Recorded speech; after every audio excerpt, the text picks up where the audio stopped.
नमस्कार दोस्तों, मेरा नाम है विवेक पांडे। स्वागत है अड्डा 24/7 यूट्यूब चैनल पे। दोस्तों, आज का सेशन मैं लेके आया हूं उन बच्चों के लिए जो सीएस और आईटी से ताल्लुकात रखते हैं, यानी कि जिनके पास सीएस आईटी से रिलेटेड डिग्रीज हैं और वो गवर्नमेंट जॉब का प्रिपरेशन करना चाहते हैं, यानी अपना करियर बनाना चाहते हैं गवर्नमेंट के क्षेत्र में। तो उनके लिए क्या क्या एक ऑप्शन होता है सरकारी तंत्र में, उन सारे बातों पर आज हम चर्चा करने वाले हैं और सबका लिस्ट देने वाले हैं कि सर, अगर हमारे पास सीएस आईटी की डिग्री है, यानी कि मेरे पास कंप्यूटर साइंस या आईटी से रिलेटेड इंफॉर्मेशन टेक्नोलॉजी से रिलेटेड अगर डिग्री है और मैं चाहता हूं कि सरकारी तंत्र में अपना करियर बनाऊं, तो मेरे पास ऑप्शन क्या हो सकता है, कितने ऑप्शंस आते हैं हमारे पास पूरे थ्रू आउट द ईयर, और कौन कौन सा सेक्टर होता है, उसका स्टैंडर्ड ऑफ एग्जामिनेशंस क्या होता है, किन किन पेपरों का हमें ध्यान रखना पड़ता है, इन सारी बातों पर चर्चा आज हम करने वाले हैं आज के सेशन में। तो चलिए सेशन को स्टार्ट करते हैं। ये सेशन मैंने स्टार्टिंग बता दिया डेडिकेटेड किसके लिए है, तो सीएस एंड आईटी वाले बच्चों के लिए जो गवर्नमेंट के क्षेत्र में अपना करियर बनाना चाहते हैं। तो दोस्तों, जैसे आप देख पा रहे हैं यहाँ पर मैंने ऑलरेडी ही लिख रखा है, अगर सीएस और आईटी से रिलेटेड आपके पास डिग्री है तो आप ऑलमोस्ट इन सारे चीजों में ही लाइक करेंगे। या तो आपने बीटेक किया होगा, या तो आपने बीसीए बीएससी आईटी किया होगा, एमएससी आईटी किया होगा, एमसीए बीएससी यानी सीएस आईटी या एमएससी सीएस आईटी, या फिर एमटेक। यही वाली डिग्री ऑलमोस्ट जितनी डिग्री बनती है सीएस आईटी की ऑलरेडी मैंने यहाँ पे मेंशन कर दिया। इसके अलावा भी और कुछ सिमिलर डिग्री है, जैसे डोएक वाली डिग्री है, वो भी सिमिलर डिग्री है जो यहाँ पे कंसीडर करी जाएगी। तो ऑलमोस्ट यही वाली डिग्री है जो हर बच्चों के पास होती है, और यहाँ ये डिग्री करने के बाद वो प्राइवेट एंटिटी में तो जाते ही हैं, लेकिन उनकी अगर चाहत होती है कि नहीं सर, अगर मुझे गवर्नमेंट सेक्टर में जाना है तो मेरे लिए क्या क्या ऑप्शंस बनता है, उनके बारे में बताइए। तो पूरा सेशन देखिएगा, लगभग ये आधे घंटे का सेशन होने वाला है, और यहाँ पे मैं वो सारा बिंदुओं पे चर्चा करूंगा, वो सारा डिटेल में आपको दूंगा कि आपके लिए क्या करियर ऑप्शन बन सकता है, और रिसेंट में अभी क्या ओपनिंग है और अपकमिंग क्या ओपनिंग है, इन सारी बातों पे आज हम चर्चा करने वाले हैं। तो दोस्तों, सबसे पहले अगर मैं बात करता हूं, पहला सेक्टर जो है वो बैंक सेक्टर की, अगर एक सेकेंड चलिए, तो पहला सेक्टर क्या है दोस्तों, तो मैं बैंक की ही बात करता हूं। अगर बैंक में अपना करियर बनाना चाहते हो तो आपके लिए ऑप्शन बनता है स्पेशलिस्ट ऑफिसर। नाम सुना होगा सब में, ऑलमोस्ट हर साल इसकी वैकेंसी आती है। तो स्पेशलिस्ट ऑफिसर जो बैंक में होता है वो बेसिकली स्केल 1 ऑफिसर ही होता है वहां पे, और उसके पास एक स्पेसिफिक फील्ड पे उसे वहां पे क्या काम करना पड़ता है। जैसे आपका स्पेशलाइजेशन आईटी है तो आपको आईटी रिलेटेड वर्क ही वहां पे करना पड़ेगा। बैंक है तो बैंक में आप जाओगे तो मोस्टली आपको मालूम होना चाहिए कि बैंक में डेटाबेस नेटवर्किंग का ज्यादा रोल होता है। तो टेक्निक ये दो पार्ट है जो आपको वहां पे देखना पड़ता है, और इसके लिए ओपनिंग्स क्या आती है इस पे हम चर्चा करेंगे। तो पोस्ट पहले आप समझ लीजिए, डिटेल डिस्कशन कि सर क्या स्टैंडर्ड होता है, इन सारों बातों पर हम टाइम टू टाइम चर्चा करेंगे, लेकिन आज सिर्फ हम बताने वाले हैं कि क्या आपके पास करियर ऑप्शन है। ठीक है, उस ऑप्शन को आप राइट डाउन कर लीजिए कि थ्रू आउट द ईयर आप कैसे यहाँ पे लाइक कर सकते हैं, कैसे प्रिपरेशन कर सकते हैं, और आपके पास ऑप्शंस क्या पड़ते हैं थ्रू आउट द ईयर। तो दोस्तों, बैंक आपके लिए करियर ऑप्शन हो सकता है, और वहाँ पे एज ए स्पेशलिस्ट ऑफिसर आप जाते हैं। ये आपका स्केल 1 ऑफिसर है, अच्छा ग्रेड पे होता है, और बैंक की वो सारी फैसिलिटीज मिलती है जो और सारे कर्मचारियों को मिलती है, यानी स्केल 1 ऑफिसर की। दूसरा पार्ट है, ये हमेशा आपको मतलब अर्बन एरियाज में ही बैंक हो गए, क्योंकि स्पेशलिस्ट ऑफिसर का जो पोस्ट होता है बेसिकली हर ब्रांच में नहीं होता है। वो आपका रीजनल ब्रांच हो गया, डिस्ट्रिक्ट ब्रांच हो गया, वैसे ब्रांचेस में आपका वहाँ पे डिपुटेशन होता है, इसलिए आपको हमेशा सिटीज़ वगैरह में ही आपकी पोस्टिंग होगी। तो ये भी एक प्लस पॉइंट है उन बच्चों के लिए जो चाहते हैं कि सर रूरल एरिया में पोस्टिंग नहीं होनी चाहिए। चलिए अब बात करते हैं दोस्तों। अभी मैं बात कर रहा हूं उन डेटा की जो लास्ट ईयर यानी 2022 में वैकेंसी आई थी एसओआईटी की। तो एक आईबीपीएस एसओआईटी सबको मालूम है जो हर साल वैकेंसी आती है, ये रेगुलर ईयर है। मैं उन बिंदुओं पर चर्चा कर रहा हूं जो हर साल आती है। चूंकि आईटी का पोस्ट है, स्पेशलिस्ट ऑफिसर का पोस्ट है, तो हम यहाँ पे वो उम्मीद नहीं करेंगे कि सर मेरे पास ये 4000 वैकेंसी आएगी, जैसे क्लर्क की आती है, ग्रुप डी की लाखों वैकेंसी आती है। तो आप अपने स्टैंडर्ड के अकॉर्डिंग यहाँ पे जाते हैं तो नंबर ऑफ वैकेंसीज कम रहेगी, ये बात तो फिक्स है। ऐसा नहीं कि आपको यहाँ पे 4 डिजिट में वैकेंसी देखने को मिलेगी, 3 डिजिट और 2 डिजिट में ही वैकेंसीज आपको यहाँ पे देखने को मिलती है। किसी किसी सेक्टर में है जहाँ पे आपको 4 डिजिट 5 डिजिट में मिलेगा, लेकिन बैंक में एसओ का जो पोस्ट होता है वो आपको 2 डिजिट या 3 डिजिट में ही देखने को मोस्टली मिलता है दोस्तों। तो 2022 की अगर मैं बात करूं तो आईबीपीएस एसओआईटी की वैकेंसी आई थी, जो अभी भी रनिंग है, एग्जाम चल रहा है, जनवरी में उसका कंप्लीशन होगा। उसके बाद आईबीपीएस आरआरबी स्केल 2, आरआरबी जो रूरल ग्रामीण बैंक है, रीजनल रूरल बैंक, इसमें स्केल 2 वाला जो पोस्ट है उसमें आईटी से रिलेटेड आपकी डिग्री है, वहां पे काम आता है। यानी आप यहां पे स्केल 1 नहीं, असिस्टेंट नहीं, वहां पे स्केल 2 वाला जो पोस्ट है वो आप वहां पे फिल कर सकते हैं। ठीक है, आईबीपीएस आरआरबी हो ही गया। तीसरा, लास्ट ईयर इंडियन बैंक में भी एसओ की वैकेंसीज आई थी, यानी इंडियन बैंक आपको पता है कि ये पब्लिक सेक्टर बैंक है। उसके बाद bank of Maharashtra, bank of India, SEBI जो एक रेगुलेटरी बॉडी है, उसमें भी आपकी ग्रेड ए की वैकेंसीज आई थी दोस्तों। और ईटीसी भी मैंने लिखा क्योंकि कुछ ऐसे वैकेंसीज है जो यहाँ पे मैंने लिस्ट आउट नहीं किया है। तो दोस्तों आपको मैं एक बता दूं कि बैंक का जो तंत्र होता है, जो सेंट्रल बैंक, एसबीआई भी मैं यहाँ पे लिख देता हूँ, एसबीआई भी आती है वैकेंसी, ठीक है। तो जितने भी बैंक के अगर क्लासिफिकेशन थोड़ा बहुत आपको जानकारी होगा, तो जैसे आपको मालूम है कि आरबीआई मेरा सेंट्रल बैंक है, उसके बाद पब्लिक सेक्टर बैंक हमारा bank of Maharashtra, bank of India, union bank, ये सब पब्लिक सेक्टर बैंक है। तो ये जितने पब्लिक सेक्टर बैंक हैं उसमें भी टाइम टू टाइम अलग अलग नोटिफिकेशंस आता रहता है एसओ के लिए। इसके बाद आपका एसबीआई का भी नोटिफिकेशन आता रहता है। साथ ही साथ जो रेगुलेटरीज बॉडी है, जैसे सेबी हो गया, नाबार्ड हो गया, आरबीआई ग्रेड बी में नहीं होता है, लेकिन सेबी और नाबार्ड वगैरह में आपका क्या होता है, तो आपके इस आईटी रिलेटेड पोस्ट है जो वहां पे बनते हैं। यानी आपका सेंट्रल बैंक, यानी आरबीआई को सेंट्रल बैंक भी है, रेगुलेटरी बॉडी के तहत वो भी आएगा। जितने रेगुलेटरी बॉडीज तंत्र होते हैं उसमें वैकेंसी आती है, जैसे एग्जांपल मैंने दिया, जो लास्ट ईयर का डेटा मैं दे रहा हूं, ठीक है। ये वाली वैकेंसी आपके पास थी। साथ ही साथ पब्लिक सेक्टर बैंक का वैकेंसी आपके पास है। और वो एग्जाम जो हर साल हो रहा है, जैसे कि एसओआईटी वाला, ये आपको हर साल मिल रहा है। यानी कि आपको पूरे ईयर में इतनी अपॉर्चुनिटी मिलती है एसओ के एग्जाम को अटेम्प्ट लेने के लिए, ठीक है। तो आप देख सकते हैं कि थ्रू आउट द ईयर हमें कितने ऑप्शंस मिलते हैं। ये मैं लास्ट ईयर का बता रहा हूँ। साल आगे जैसे 2021 की बात करूँ तो वहाँ पे एसबीआई की वैकेंसी आई थी। तो जितने भी पब्लिक सेक्टर बैंक है वो 1-2 साल के गैप करके अपना वैकेंसीज आउट करती रहती है, अगर उनका सीट एसओआईटी से फुलफिल नहीं होता है तो, ठीक है।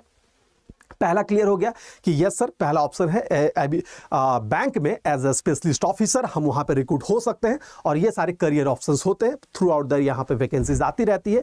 मैं बार बार थ्रू आउट द ईयर की बात इसलिए कह रहा हूं क्योंकि आप वैकेंसी आने के बाद अगर प्रिपरेशन स्टार्ट करते हो तो कहीं ना कहीं आप 2 कदम पीछे हो औरों से, लेकिन अगर पूरा कैलेंडर ईयर की प्लानिंग करके आप चलते हो तो आपके पास करियर ऑप्शन अच्छा बनता है, आप इसकी तैयारी भी करते हो। मैं अभी आपको थोड़ा सा यहाँ पे बता दूं कि रोजाना में 11 बजे हमारा जो चैनल है, लिख लेना कहीं पे, Adda 24/7 regulatory body and SO YouTube channel है, जिसमें रोजाना 11 बजे मैं एसओ आईटी की क्लासेस लेता हूं, ठीक है।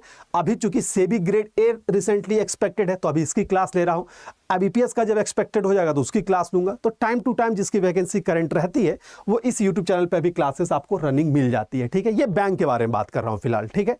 तो आई होप सो ये फिल्म क्लियर हो गया होगा कि क्या यहाँ पे सीन बनने वाला है। बैंक ऑप्शन है, इतने सारे ऑप्शंस हैं, पोस्ट मेरा ये है, और रनिंग वैकेंसी, अपकमिंग वैकेंसी से भी ग्रेड ए है, और यहाँ पे 11 बजे क्लासेस आपको यहाँ पे चलती है। एक बार आके दर्शन जरूर कीजिएगा यहाँ पर कि क्लासेस कैसे चलती है, जाके देखिएगा जरूर, ठीक है।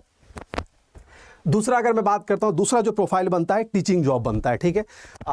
टीचिंग जॉब मैंने यहाँ पे इसलिए मेंशन किया कि जो सीएसआईटी वाले बच्चे होते हैं, टीचिंग जॉब जाने के लिए उनके पास एक स्पेशल डिग्री होना चाहिए। अगर हम अदर सब्जेक्ट से टीचिंग में जाना चाह रहे हैं, अगर मेरे को मैथ का टीचर बनना है, मेरे को इंग्लिश का टीचर बनना है, तो मेरे पास एक ट्रेन डिग्री होनी चाहिए, बीए डीएलएड टाइप की डिग्री होनी चाहिए। यानी एक आपके पास प्रोफेशनल क्वालिफिकेशन होनी चाहिए, तभी आप अदर सब्जेक्ट के साथ टीचर बनते हैं। लेकिन जब हम कंप्यूटर टीचर की बात करते हैं तो वहाँ पर कोई स्पेसिफिक बीएड की आवश्यकता नहीं पड़ती है मोस्टली में, जहाँ पर हम कंप्यूटर टीचर बनना चाहते हैं। तो ये बात याद रखिएगा, इसलिए मैंने टीचिंग जॉब भी मेंशन आपको कर दिया कि दोस्तों अगर आपको टीचर बनना है तो यहाँ पे स्पेसिफिक अभी तक जो चला रहा है, जैसे केवीएस की वैकेंसी अभी जो आई है, तो यहाँ पे आपको स्पेसिफिक बीएड की आवश्यकता नहीं, आप अपने बीसीए, एमसीए, बीटेक, बीएससी वाले डिग्री पे ही यहाँ पे खेल सकते हैं, ठीक है। तो मोस्टली 2 पोस्ट बनता है, एक पीजीटी और टीजीटी। पीजीटी यानी 12वीं क्लास को पढ़ाना होगा, टीजीटी यानी 10th क्लास तक को आपको पढ़ाना होगा, ठीक है। तो ये वो पोस्ट है जो बनता है आपका, 2 अलग अलग पोस्ट बनता है। और जो संस्थाएं एग्जाम लेती है, जैसे मालूम है कि अभी केवीएस की वैकेंसी आई है, केवीएस केंद्रीय विद्यालय संगठन आप देख सकते हैं। इसके अलावा DSSSB की वैकेंसी आती है जो दिल्ली बोर्ड का है, तंत्र है, एनवीएस है, नवोदय विद्यालय संगठन, ये भी केंद्र का यंत्र है, ये भी एग्जाम लेता है। अभी रिसेंटली इस वर्ष भी आई थी कंप्यूटर टीचर की वैकेंसी एनवीएस में। तीसरा है आर्मी पब्लिक स्कूल में भी वैकेंसी आती है, ये भी थ्रू आउट द ईयर आती रहती है। चौथा Rajasthan computer teacher estate state, ये मैंने इसलिए मेंशन किया कि ये रिसेंटली एग्जाम कंप्लीट हुआ राजस्थान कंप्यूटर टीचर का।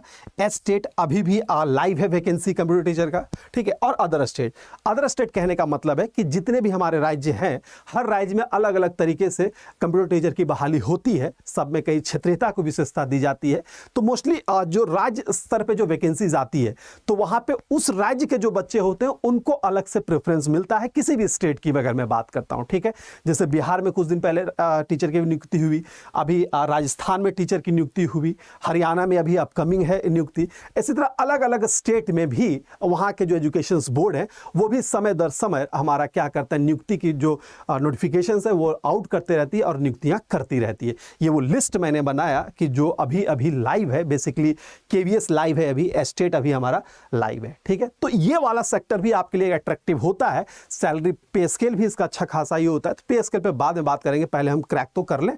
उसके पे स्केल पे मैं ज़्यादा बात नहीं करना पसंद करता हूं, क्योंकि ठीक है सर वो तो रिजल्ट है, लेकिन पहले हम प्रोसेस की बात करेंगे कि प्रोसेस तो अच्छा हो। अगर प्रोसेस आज वीडियो में आपको बस इतना ही जानना है कि मेरे पास ऑप्शंस क्या हैं, उसके बाद हम धीरे धीरे आपको बताते रहेंगे कि कैसे यहाँ पे हम लोग प्रिपरेशन करेंगे, स्पेसिफिक एग्जाम की कैसे प्रिपरेशन, वो आगे की बात होगी। लेकिन आज बस आपके दिमाग में ये बैठ जाए, मेरी बस इतनी ही प्रयास है कि वीडियो खत्म होते ही आपके पास ये डेटा आ जाए कि नहीं सर, अगर हम CSIT के स्टूडेंट हैं तो मेरे पास ये सारे करियर ऑब्जेक्टिव हैं, ठीक है। तो मैं यहाँ पे हमेशा इसी प्रयास के साथ ये सेशन को मैं ये सेशन को मैं कर रहा हूँ।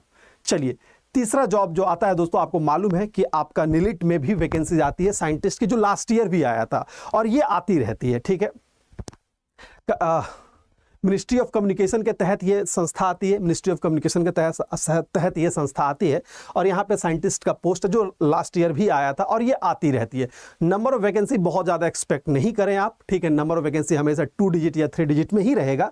तो उसके लिए आप तैयार रहिएगा कि फाइटिंग अच्छा होगा। फाइटिंग अच्छा दैट मीन्स आप अगर अच्छे अच्छे बैटल्स लड़ोगे तो अगर आपके पास ये अनुभव होगा कि नहीं, बड़े बड़े एग्जाम को क्रैक करना, बड़ा एग्जाम कहने का मतलब है कि नंबर ऑफ पोस्ट कम है, वहाँ पे स्टैंडर्ड ऑफ पेपर का अधिक है, तो वहाँ पे अगर हम फाइट करके क्रैक कर लेते हैं तो कहीं ना कहीं आगे वाली चीज़ें जो है वो मेरे लिए आसान हो जाती है, ठीक है।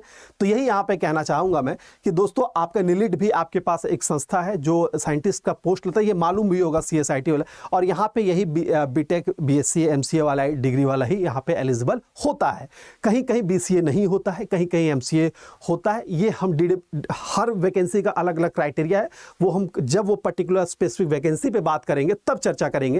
लेकिन आज बस आपको ये जानना है कि अगर मेरे पास CSIT से रिलेटेड डिग्रियाँ हैं तो मेरे पास क्या क्या ऑप्शंस बनता है। तो ये भी एक ऑप्शन आपके पास बनता है दोस्तों। तीसरा, अगर मैं बात करता हूं other government central government entities, जैसे कि आपको मालूम होगा 2019 में रेलवे में ही इंजीनियर की पोस्ट आई थी, जूनियर इंजीनियर की जो वैकेंसी आई थी उसमें भी IT से रिलेटेड पोस्ट थे, आपको ये मालूम होना चाहिए। रेलवे में रिक्रूटमेंट किया था। DFCCIL में भी वैकेंसी आई थी असिस्टेंट मैनेजर की।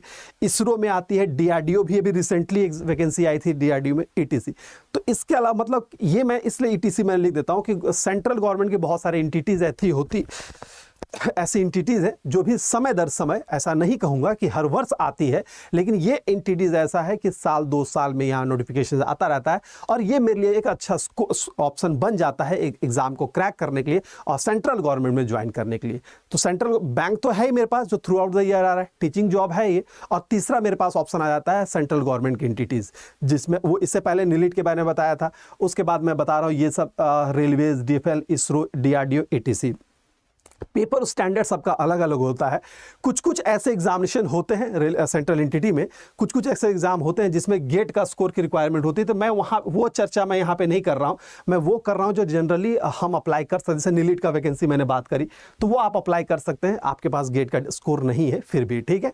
चलिए, जैसे रेलवे की मैं बात कर रहा हूँ, रेलवे में भी वही सीन था कि आपके पास गेट का स्कोर नहीं मांगा गया था, जूनियर इंजीनियर का पोस्ट था, आप आराम से BTech हैं CSIT से तो अप्लाई कर सकते हैं, ठीक है। तीसरा ऑप्शन अगर आता है, अब जैसे मैंने बता दिया, बैंक हो गया, टीचिंग हो गया, सेंट्रल गवर्नमेंट हो गया, तो अब स्टेट गवर्नमेंट क्यों पीछे रहने वाला है। तो जितने भी स्टेट गवर्नमेंट हैं, जितने भी हमारे पास स्टेट्स हैं, हर स्टेट में अलग अलग एंटिटी होता है। जैसे कि किसी का पावर ग्रिड विभाग है, किसी का कृषि विभाग। तो स्टेट में भी जितने इंडिविजुअल्स डिपार्टमेंट्स होते हैं वो भी IT से रिलेटेड वैकेंसीज आती है। उदाहरण के तौर पर अभी जैसे यूपी में UPPCL में असिस्टेंट अकाउंटेंट की वैकेंसीज आई थी, तो वो IT से रिलेटेड पोस्ट था हमारा। अभी हमारा असिस्टेंट पॉलिटेक्निक टीचिंग की जॉब की अगर मैं बात करूं इससे पहले पॉलिटेक्निक में भी अभी कुछ दिन पहले यूपी में आया था आपका लेक्चरर का पोस्ट, ठीक है, तो वो भी बस BCA-MCA पर ही था, वहां पे कोई नेट क्वालिफाई नहीं मांग रहा था। मैं नेट की चर्चा यहाँ पे नहीं करूंगा, इसलिए नहीं करूंगा कि वो एक पात्रता परीक्षा है, ठीक है, वो एक पात्रता परीक्षा है, यानी नेट अगर आप क्वालिफाई करते हैं तो किसी भी यूनिवर्सिटी में as a lecturer, as assistant professor आप एलिजिबल होते हैं। तो यहाँ मैं पात्रता की बात नहीं कर रहा हूँ, यहाँ मैं जॉब की बात कर रहा हूँ कि नहीं ये एग्जाम क्रैक कर लेंगे तो मेरी नौकरी हो जाएगी, मेरे पास सरकारी तंत्र का एक जॉब हो जाएगा और वहाँ पे हम एंटर कर सकते हैं। और जैसे नेट क्या है तो पात्रता है, वो अगर पात्रता क्वालिफाई कर लेते हैं तो इंडिया के जितने यूनिवर्सिटीज़ हैं, वो गवर्नमेंट है या प्राइवेट है, सब में आप एलिजिबल हैं कि आप जाके असिस्टेंट प्रोफेसर बन सकते हैं। तो उसकी बात मैं नहीं कर रहा हूँ, यहाँ मैं जॉब की बात कर रहा हूँ। जॉब कौन कौन सी संस्था दे रही है, तो स्टेट गवर्नमेंट, राजस्थान में भी आपका स्टेट पावर ग्रिड था, उसमें भी वैकेंसीज आई थी। हिमाचल में GOIT की वैकेंसी हमेशा होती रहती है। इसी तरह यह आपको अच्छा से मालूम होगा, इसी तरह जम्मू एंड कश्मीर में भी कुछ वैकेंसीज आती रहती है। तो ये हर स्टेट का अपना अपना कुछ सिस्टम है, अपना अपना कुछ सेक्टर है जहाँ पे IT रिलेटेड जॉब्स आती रहती है, ठीक है, IT रिलेटेड जॉब्स हमारा आता रहता है। तो ये मैं कहूँगा आप अपने स्टेट में भी फोकस करें, दूसरे स्टेट में नहीं, एटलीस्ट अपने स्टेट में तो फोकस करें। अगर मान लीजिए कि मैं सर यूपी का रहने वाला हूँ, तो ठीक है, मेरे लिए क्या बनता है, तो मेरे लिए केंद्र सरकार की सारी नौकरियां बन रही है, मेरे लिए बैंक की सारी नौकरियां बन रही है, साथ ही साथ स्टेट में अगर मेरे पास कुछ आता है तो वो भी मेरे लिए बन रहा है, ठीक है। दूसरे स्टेट में हम नहीं अप्लाई करेंगे सर, ठीक है। अभी जैसे MP कोऑपरेटिव की वैकेंसी आई थी, आपको मालूम है MP कोऑपरेटिव की भी वैकेंसी लाइव है, ठीक है, 25 तक लास्ट डेट है। तो MP कोऑपरेटिव बेसिकली CSIT वालों के लिए ही उन्होंने बना के रखा है, ठीक है। डिग्री मांगी जा रही है, डिप्लोमा। तो अगर मैंने पूरा जब नोटिफिकेशन को एनालिसिस किया तो लग रहा है कि 80% बच्चे तो BCA-MCA वाला भी अप्लाई कर सकता है इसमें, 80% कैंडिडेट्स का BCA-MCA वाले हो जाएंगे, IT वाले बच्चे हो जाएंगे। तो कहने का मतलब ये MP कोऑपरेटिव का देन है। इसी तरह हर स्टेट का अपना अपना कुछ ना कुछ होता रहता है। तो आप अपने स्टेट पे वो पोर्टल पे हमेशा लाइव रहे और टाइम टू टाइम जितनी वैकेंसीज आएगी वो मैं आपको इसी चैनल पे बताता रहूंगा, ठीक है। वो मेरी रिस्पॉन्सिबिलिटी है कि कौन सी वैकेंसी आ रही है इधर, इसमें अप्लाई करना चाहिए, कौन अप्लाई कर सकता है या नहीं कर सकता है। जैसे रिसेंटली अभी MP कोऑपरेटिव की वैकेंसी आई थी, उससे रिलेटेड जितने भी सवाल थे, डाउटेबल क्वेश्चन थे, मैंने प्रीवियस वीडियो में सब कुछ क्लियर कर दिया था, ठीक है। तो वो मेरा, आप क्वेरीज करो, जवाब मेरा, वो मेरी जिम्मेदारी है कि मैं आप तक सही इंफॉर्मेशन पहुंचाऊं, ठीक है। लेकिन पढ़ने का काम जो है वो आपका है, ठीक है। मेरा काम है रास्ता दिखाना और रास्ते में चलना और मंजिल तक पहुंचना, ये आपका काम है। मैं रास्ता बताऊंगा कि नहीं सर ये रास्ते पे चलो, ये रास्ता सही है, वो जाओगे तो लंबा रास्ता पड़ेगा, वहां पे जाओगे भटक जाओगे, ये गलत रास्ता, ये गलत रास्ता मत चुनो। तो रास्ता, राह दिखाने का काम मेरा है, लेकिन चलना आपको है, मेहनत आपको करना है, सफलता आपको ही पाना है, ठीक है। मैं उसका एक सारथी बनूंगा, मीडिएटर बनूंगा कि मैं आपको वहां तक पहुंचाऊं, लेकिन चलना तो आपका ही होगा दोस्तों। मैं आपके रथ को लेके आगे चलूंगा, लेकिन बैठना तो आप ही तो मेहनत रथ को आगे पीछे करना होगा। नहीं सर ये हमें ले चलिए, रास्ता मैं दिखाता जाता हूं, पीछे से आप चलते आना। तो सारथी मैं बन रहा हूं, आप बस पीछे बैठे रहिए अर्जुन की तरह। चलिए, तो ये हो गया अदर स्टेट के बारे में मैंने बात कर दिया। तो ऑलमोस्ट ये वो सेक्टर्स हैं जहां पे गवर्नमेंट के जॉब्स लगते हैं, खासकर CSIT के लिए, state government, teaching job, central government और बैंक, ये 4-5 हैं। सेंट्रल गवर्नमेंट की बहुत सारे एंटिटीज हैं। मैं अभी उन डेटा पे बात कर रहा था, मैं आपको बता दूं, अभी मैं उन डेटा पे बात कर रहा था कि जो अभी रिसेंटली 2022 का डेटा पे मैं बात कर रहा था। ऐसा नहीं कि थ्रू आउट द ईयर की, मैं पिछले 5 साल 10 साल की बात, मैं 2022 की बात कर रहा था। 2022 में इतनी सारी वैकेंसीज लाइव थी, कुछ ऐसी वैकेंसी होगी जो मैंने यहाँ पे लिखा भी नहीं, क्योंकि ETC मैंने लास्ट में मेंशन कर दिया था, ठीक है। तो कहने का मतलब है कि पहले ये माइंडसेट हमें करना होगा कि नहीं, मेरे लिए भी ऑप्शंस है गवर्नमेंट में, लेकिन उसके के लिए हमें प्रिपरेशन करना होगा दोस्तों, ठीक है। तो प्रिपरेशन करना होगा, ये अगर आपके अंदर आज के सेशन के बाद ये माइंड में बैठ जाना कि नहीं सर मैं तैयारी अब करूंगा, CSIT रिलेटेड जॉब है, उसे मुझे अटेम्प्ट लेना है, अगर साल लगे 2 साल लगे वो बात की चीज़ है, लेकिन पहले तैयारी स्टार्ट तो करें, पहले प्रिपरेशन तो स्टार्ट करें। पहला स्टेप यही है कि सर मैं तैयारी स्टार्ट करूं, उसके लिए क्या इंस्ट्रूमेंट लगेगा, क्या पढ़ना चाहिए, क्या नहीं पढ़ना चाहिए। हम तो हैं भाई, ये युग ऐसा है कि आप मुझे कमेंट करोगे, आपको वहां पे जवाब मिलेगा। ऑलमोस्ट हर बच्चे का मैंने कमेंट में जवाब दिया है, ठीक है। जो जेन्युइन कमेंट है सबका मैंने जवाब दिया है, अनजेन्युइन कमेंट को जवाब नहीं दूं। बहुत सारे बच्चे ऐसे होते हैं पूरा वीडियो देखते ही नहीं है और उसी वीडियो से रिलेटेड क्वेश्चंस पूछते हैं। तो मैंने उसको, एक बच्चे को मैंने टैग करके ही बोला था कि बेटा इस पूरे सवाल का जवाब आपका पूरा वीडियोज में ही है। तो कहने का मतलब ऑलमोस्ट 80-90% क्वेश्चंस हैं, वो तो मैं समराइज कर ही देता हूं, लेकिन फिर भी कुछ 10-20% क्वेश्चन ऐसे रह जाते हैं जो मतलब आपके मन में आते हैं और वो मैं कमेंट के माध्यम से आपके साथ जुड़ता हूं वहां पे। तो मेरा यही कहना है कि ये डेटा है आपके पास, ये फील्ड है, यानी स्कोप है जहां पे आप जा सकते हैं, ठीक है। तो आपका काम बस यहाँ है कि प्रिपरेशन स्टार्ट करना है, ठीक है। अब बात है कि सर ठीक है, ये सारी वैकेंसी तैयारी कैसे करेंगे। तैयारी आपको मैंने बता दिया कि आपको ये प्लेटफॉर्म अड्डा 24/7 है, जहां आपको मालूम है कि हर तरह के एग्जाम की प्रिपरेशन होती है। इसके मल्टीपल वर्टिकल्स हैं, जैसे इंजीनियरिंग का अलग क्लासेस है, आपका टीचिंग का अलग क्लासेस है, ऐसे मल्टीपल वर्टिकल्स है जहां पे क्लासेस हर तरह की वैकेंसी की लाइव होती है, ये आपको मालूम है, ठीक है।